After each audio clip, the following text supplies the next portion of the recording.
প্রিয় খামারি ভাইরা, আসসালামু আলাইকুম। আজকে আপনাদের মাঝে আমি আরেকটি নতুন ভিডিও নিয়ে হাজির হলাম।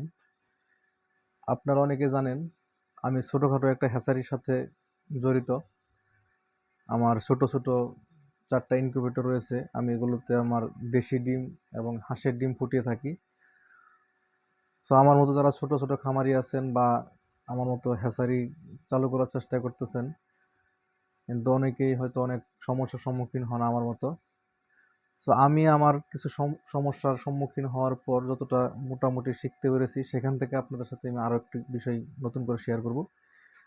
সেটা হচ্ছে, আমরা দেশি মুরগির ডিম যখন 7 দিনের ডিম চেকিং দেই, চেকিং দেওয়ার পর যে ডিমগুলোতে মোটামুটি ব্রণ থাকে, সেগুলো মেশিনে রাখার পরও যখন 18 থেকে 20 দিন পর্যন্ত ফোটার সময় হয়, তখন গিয়ে আমরা আশানুরূপ হ্যাচিংটা পাই না। তখন কিন্তু আমরা অনেকে হতাশ হয়ে থাকি যে আমাদের ভ্রূণ সহ ডিম মেশিনে দেওয়ার পরও আমাদের হ্যাচিংটা ঠিকমতো হচ্ছে না কেন। সেখানে আমাদের কিছু সমস্যা থাকে, যেমন হচ্ছে মেশিনের অভ্যন্তরীণ কিছু সমস্যা থাকে, আর কিছু হচ্ছে আপনার আমাদের বাহিক্য নিজস্ব যে ভুল, সেগুলো সমস্যা হয়ে থাকে। অভ্যন্তরীণ সমস্যাগুলো কোনগুলো হচ্ছে, সেগুলো হচ্ছে যেমন মেশিনে ঠিকমতো ফ্যান চলতেছে কিনা, মেশিনে ঠিকমতো লাইটিং ঠিক আছে কিনা, হিউমিডিটি ফায়ার ঠিক আছে কিনা, আর্দ্রতা তাপমাত্রা ঠিক আছে কিনা। আপনার এই মেশিনের এরকম ভিতরে যে সমস্যাগুলো, এগুলো হচ্ছে আমাদের মেশিনের ভিতরের বিষয়। তবে আমাদের নিজস্ব কিছু বিষয় থাকে, যেগুলো হচ্ছে আমরা ডিমগুলো ঠিকমতো হাত দিয়ে নাড়াচাড়া করাইতেছি কিনা, যেগুলো আমাদের ম্যানুয়াল, আমরা যেহেতু ম্যানুয়াল চালাই, ম্যানুয়ালের নিজস্ব আমাদের হাত দিয়ে এগুলো ডিম উলট পালট করে দিতে হয়। 24 ঘন্টার ভিতরে আমরা কমপক্ষে 5 থেকে 6 বার এগুলো হাত দিয়ে নাড়াচাড়া করে দিব, সেটা রাত দিন মিলে।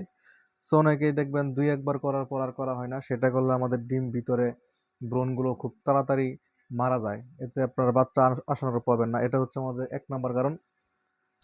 দ্বিতীয় কারণ হচ্ছে, অনেক সময় আমরা এই ব্রণ পরীক্ষা করার সময় ঠিকমতো পরীক্ষা করতে পারি না। অনেক সময় আমরা শুধু ভিতরে লাল অংশ দেখার পরই আমরা মনে করি যে এটাই হচ্ছে আমাদের ব্রণ। সো ওই ডিমগুলো ঠিকমতো আসবে না, সেগুলো শেষ পর্যায়ে গিয়ে আপনার ডিমগুলো ফুটবে না, বরং ডিমগুলো নষ্ট হয়ে ভিতরে আপনার দুর্গন্ধ সৃষ্টি করে। আর তৃতীয় কারণ হচ্ছে, এখানে আমরা যে ডিমগুলো বসাই, ডিমগুলো বসানোর পর ধরেন এখানে আপনাদের খুলে দেখাই, এখানে মেশিনের আমার 6টি স্তর রয়েছে, যেমন 1 থেকে শুরু করে 6 পর্যন্ত। সো আপনার উপরে থেকে যে ডিমগুলো রয়েছে, এগুলো আপনার সব সময় বেশি তাপমাত্রা পায়, আর এগুলো আপনার ফোটার সময় 1 থেকে 2 দিন আগে বের হয়। এই প্রথম 2টা থাক সর্বপ্রথম বের হয়। আবার এই নিচের যে থাকগুলো দেখতেছেন, এগুলো 1 দিন 2 দিন পর বের হয়। এগুলো আপনার 18 দিন থেকে ফোটা শুরু করে। আবার নিচের যে 2টা থাক দেখবেন, এগুলো মোটামুটি ফুটবে 1 দিন 2 দিন পর। সো আপনারা যখন 7 দিনের দিন চেক দিবেন, চেকিংয়ের সময় উপরে যে ডিমগুলো থাকবে, এগুলো আপনারা একদম নিচের থাকে পাঠিয়ে দিবেন। আবার নিচের থাকের যে ডিমগুলো আছে, এগুলো উপরে থাকে নিয়ে আসবেন। তাহলে আপনার এই উপরের থাকের যে ডিমগুলো থাকে, এগুলো সব সময় দেখবেন আপনার নিচের থাকের ডিমের চেয়ে 1 দিনের মতো দূরে আগায় থাকে। এগুলো ভ্রূণগুলো খুব দ্রুত পুষ্ট হয় এবং এগুলো খুব তাড়াতাড়ি বের হয়। তখন আপনার বাচ্চাগুলো এলোমেলোভাবে আপনার 1 দিন 2 দিন 3 দিন পর্যন্ত এদিক সেদিক হয়ে যায়। তখন আপনি এক বেচ একত্র করে বাচ্চা ফোটাতে পারবেন না এবং এগুলো বিক্রি করতে পারবেন না। সো যখন আপনি নিচের ডিমগুলো 7 দিন পর পর উপরে নিচে করে দিবেন, যখন 2টা চেকিং দিবেন, 2টা চেকিং ওলট পালট করে দিবেন, তারপর যখন আপনার হ্যাচিংয়ের সময় হবে, হ্যাচিংয়ের সময় আপনি ডিমগুলো আবার ওলট পালট করে দিয়ে এখানে আপনার এই যখন এই হিউমিডিটির এবং আর্দ্রতা সব কিছু সেটিং দিবেন, তখন ডিমগুলো আবার উপরে এবং নিচে করে দিবেন। সো আপনি 21 দিনে যেহেতু বাচ্চা ফোটায়, আপনি এখানে সময় পাবেন 3 সপ্তাহ। 3 সপ্তাহে আপনি উপরের ডিম নিচে দিবেন, নিচের ডিম উপরে দিবেন। এরকম করলে শেষবেলায় যখন আপনি হ্যাচিংয়ের জন্য 3 দিনের দরজা বন্ধ করে দিবেন, তখন দেখবেন আপনার 24 ঘন্টার মধ্যে উপরে নিচে সবগুলো বাচ্চা একসাথে ফুটে বেরোচ্ছে। আর যদি আপনি উপরের থাকের ডিম এবং নিচের থাকের ডিম প্রথম দিন থেকে 21 দিন পর্যন্ত একই স্থানে রাখেন, যদি উলট পালট না করেন, তাহলে দেখবেন উপরে 2টা থাকের যে ডিমগুলো, এগুলো আপনার 18 থেকে 19 দিনে বের হয়ে পড়ে। আর নিচের যে 2 থাকের ডিম দেখবেন, এগুলো আপনার বের হইতে সময় লাগে কমপক্ষে 21 দিন। তখন আপনার বাচ্চাগুলো বের হওয়ার 3 দিন ডিফারেন্স হয়ে যায়। 3 দিন ডিফারেন্স হলে আপনি বাচ্চাগুলো বিক্রি করার সময় সমস্যার সম্মুখীন হবেন। কারণ প্রথম দিনের বাচ্চার সাথে 3 দিনের বাচ্চার কখনো মিল হবে না, বা সমান পরিমাণে তারা বড় হবে না। সো তখন বিক্রি করতে গেলে আপনার ক্রেতারা আপনাদের সাথে একটু ঝামেলা করবে। যেটা সমস্যা আমি নিজের সম্মুখীন হইতাম।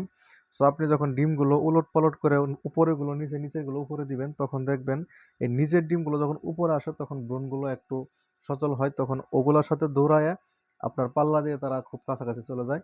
সো খুব তাড়াতাড়ি তখন দ্রুত একই সাথে হ্যাচিং হয়। সেই ক্ষেত্রে আপনার বাচ্চাগুলো দেখবেন একসাথে বের হবে এবং বাচ্চাগুলো সমান মানে একই সমান বড় থাকবে। সো বাচ্চাগুলো আপনি বিক্রি করতে গেলেও সমস্যায় পড়বেন না এবং কি একত্র ব্রুডিং করতে গেলেও অতটা সমস্যায় পড়বেন না। এটা আমি ম্যানুয়ালের ক্ষেত্রে বলতেছি, তবে অটো সম্পর্কে আমার ধারণা নেই। যারা অটো ইনকিউবেটর চালান সেটা হয়তো তা অন্য ভিন্ন বিষয়।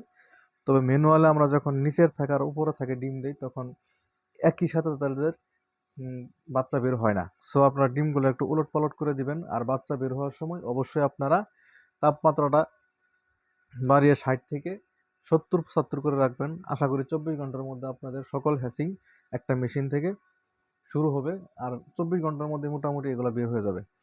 সো আপনারা এরপরও যদি কোনো বিষয় জানতে চান, আমাকে আপনারা কল করতে পারেন, ডেস্কের নাম্বার দেওয়া আছে। এবং আমি আশা করি আরও কিছু নতুন ভিডিও আপনাদের খুব দ্রুত আপলোড দিব। আপনারা যারা নতুন মেশিন কিনছেন তারা এগুলো শিখতে পারবেন এবং বুঝতে পারবেন। সকলের প্রতি আমি আমার আবারও শুভেচ্ছা জানিয়ে শেষ করছি এখানেই। সকলকেই ধন্যবাদ। আসসালামু আলাইকুম।